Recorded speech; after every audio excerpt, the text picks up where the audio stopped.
பெரியார் அவர்கள் அவர் சொன்னார் இவர் சொன்னார் என்பதனால் நீங்க நம்பக்கூடாது அப்படின்னு. இன்னைக்கு முக்கியமா அவர் சொன்னார் இவர் சொன்னார் என்பதை தாண்டி முக்கியமாக நாம் நம்பக்கூடாத ஒண்ணு இருக்குன்னா அது இன்ஸ்டாகிராம், வாட்ஸ்அப்.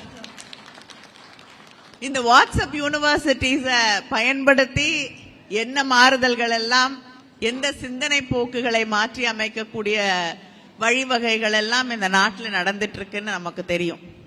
அதை தாண்டி இன்னைக்கு அதையே பயன்படுத்தி நல்ல விஷயங்களையும் சொல்லலாம். நம்முடைய சித்தாந்தங்களை, நம்முடைய கருத்துக்களை, நம்முடைய வலிமைகளை மக்களுக்கு எடுத்து சொல்வதிலே அது எந்த இயக்கத்தை சார்ந்தவர்களாக, எந்த கருத்தியல் கொண்டவர்களாக இருந்தாலும் தவறில்லை.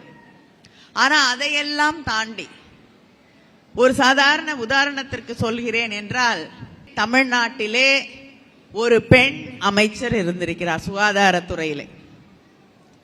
அதற்கு பிறகு திராவிட முன்னேற்ற கழகம் ஆட்சி பொறுப்பிற்கு வந்த பிறகு தொடர்ந்து அமைச்சரவையிலே அம்மையார் சத்யவாணி முத்து அவர்கள் தொடர்ந்து எல்லா அமைச்சரவையிலும், எந்த அமைச்சரவையாக இருந்தாலும் எல்லா அமைச்சரவையிலும் பெண்கள் அங்கே பொறுப்பு வகித்திருக்கிறார்கள். ஆனா இன்னைக்கு மிக பரவலாக சொல்லப்படக்கூடிய செய்தி, முதல் முறையாக தமிழ்நாட்டிலேயே முதல் முறையாக ஒரு பெண் அமைச்சர் இங்கே உருவாகி இருக்கிறார் என்ற ஒரு தவறான செய்தி தொடர்ந்து பரப்பப்படுகிறது. இது அரசியலுக்காக நான் சொல்லக்கூடிய கருத்து இல்லை.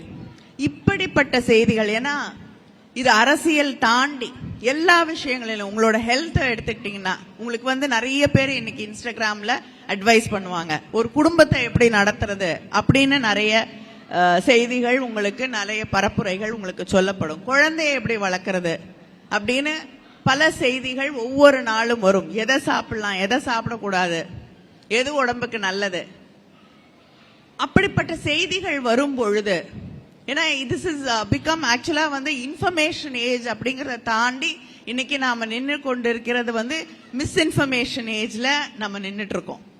அதனால யார் அந்த கருத்துக்களை நமக்கு சொல்கிறார்கள், அவங்களோட குவாலிஃபிகேஷன்ஸ் என்ன அப்படின்னு நம்ம கொஞ்சம் சிந்திக்க வேண்டிய ஒரு சூழலிலே நின்று கொண்டிருக்கிறோம்.